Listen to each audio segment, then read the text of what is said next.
बोलो लक्ष्मी नारायण भगवान की जय। एकादशी महात्म की जय। युधिष्ठिर ने प्रश्न किया कि हे जनार्दन, पौ महीने के कृष्ण पक्ष के एकादशी का क्या नाम है और इस दिन किस देवता की पूजा की जाती है। भगवान कहने लगे कि हे धर्मराज, मैं तुम्हारे स्नेह के कारण तुमसे कहता हूँ कि एकादशी व्रत के अतिरिक्त मैं अधिक से अधिक दक्षिणा पाने वाले यज्ञ से भी प्रसन्न नहीं होता। अतः इसे अत्यंत भक्ति और श्रद्धा से युक्त होकर करना चाहिए। इस व्रत को करने से, इस कथा को सुनने से मनवांछित फल की प्राप्ति होती है। इस कथा को ध्यान से सुनो। हे राजन, द्वादशी युक्त पौ महीने के कृष्ण पक्ष की एकादशी का महात्म्य तुम मन लगाकर सुनो। इस एकादशी का नाम सफला एकादशी है। इस एकादशी के देवता श्री नारायण जी हैं। विधि पूर्वक इस व्रत को करना चाहिए। जिस प्रकार नागों में शेषनाग, पक्षियों में गरुड़ जी और सब ग्रहों में चंद्रमा, यज्ञों में अश्वमेध यज्ञ और देवताओं में भगवान विष्णु जी श्रेष्ठ हैं, उसी तरह सब व्रतों में एकादशी का व्रत श्रेष्ठ कहा गया है। जो मनुष्य सदैव एकादशी का व्रत करते रहते हैं वे मुझको परम प्रिय हैं। अब इस व्रत की विधि को कहते हैं। मेरी पूजा के हेतु ऋतु के अनुसार ही पूजा करनी चाहिए। जो फल, नारियल, नींबू, नैवेद्य आदि 16 चीज़ों से पूजा करनी चाहिए और रात्रि में जागरण करें। इस एकादशी के व्रत के समान यज्ञ, तीर्थ, दान, तप तथा और कोई दूसरा व्रत नहीं है। 5000 वर्ष तक तपस्या करने से जो फल प्राप्त होता है उससे भी अधिक सफला एकादशी का व्रत करने से प्राप्त हो जाता है। हे राजन, अब आप इस एकादशी की कथा को सुनो। चंपावती नगरी में एक महिषमान नाम का राजा राज्य करता था। उसके 4 पुत्र थे। उन सब में लुम्पक नाम का बड़ा भाई, बड़ा पुत्र बड़ा ही महापापी था। वह पापी सदा ही पर स्त्री, वेश्यागमन और दूसरे बुरे कर्मों को करता था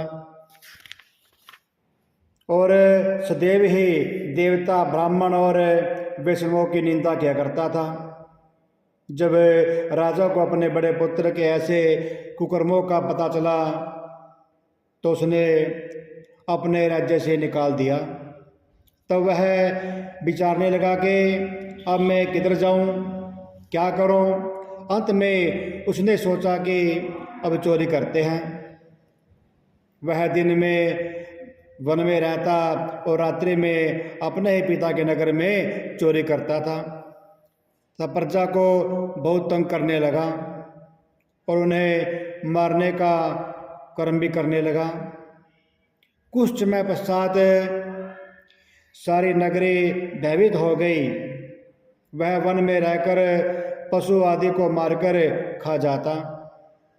जनता के लोग और राज्य कर्मचारी उसको इन कुकर्मों के कारण पकड़कर भी राजा के भय से छोड़ देते थे। उसी वन में एक अत्यंत प्राचीन विशाल बहुत बड़ा पीपल का वृक्ष था। लोग उसके भगवान के समान पूजा किया करते थे। उसी वृक्ष के नीचे वह महापापी लंपुक रहता था। उस वन में लोग देवताओं का कीटासन मानते थे। कुछ समय पश्चात पौ महीने के कृष्ण पक्ष की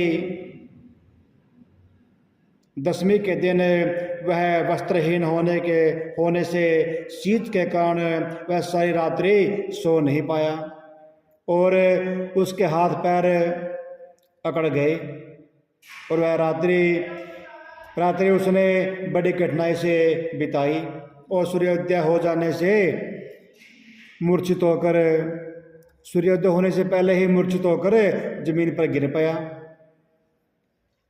दूसरे दिन एकादशी के माध्यम के समय सूर्य की गर्मी से उसका मूर्छा दूर हो गई और वह होश में आ गया और फिर गिरता पड़ता हुआ वन में भोजन की खोज में गया, परंतु ठीक न होने के कारण जीवों को मारने में असमर्थ था।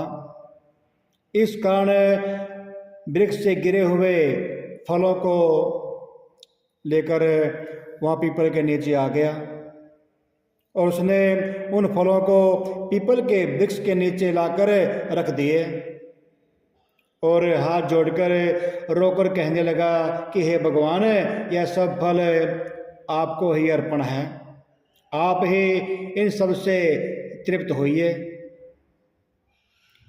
उस रात्रि को दुख के मारे उसे रात में नींद भी नहीं आई और इस उपवास तथा जागरण से भगवान अत्यंत प्रसन्न हो गए और उसके सब पाप नष्ट हो गए।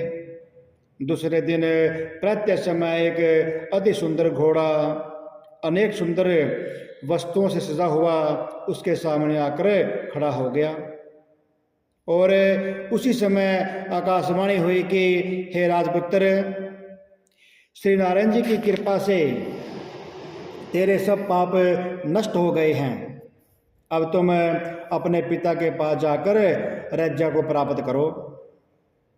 ऐसी आकाशवाणी सुनकर वह बड़ा प्रसन्न हुआ और दिव्य वस्त्र धारण करके भगवान आपकी जय हो ऐसा कहता हुआ अपने पिता के पास गया। उसके पिता ने बड़ी प्रसन्नता से उसे समस्त राज्य भार सौंप कर वन में चला गया भक्ति करने के लिए। अब लंपुक शास्त्र के अनुसार रज्जा करने लगा। उसके स्त्री पुत्र आदि सारा कुटुंब ही श्री नारायण जी की भक्ति करने लगा और फिर वृद्ध होने पर वह अपने पुत्र को रज्जा का कार्यभार सौंपकर तपस्या करने के लिए वन में चला गया और फिर अंत में बैकुंठ धाम को प्राप्त हुआ। जो मनुष्य भक्ति पूर्वक सफला एकादशी का व्रत करते हैं उनको अंत में मुक्ति मिलती है। जो मनुष्य इस सफल एकादशी का व्रत नहीं करते वे पूंछ और सींगों से रहित पशु के समान होते हैं। इस सफल एकादशी का महात्म को जो पढ़ते हैं, जो इस कथा को सुनते हैं, वे मनुष्य भी अश्वमेध यज्ञ का फल प्राप्त करते हैं। बोले एकादशी महात्म की जय, लक्ष्मी नारायण भगवान की जय।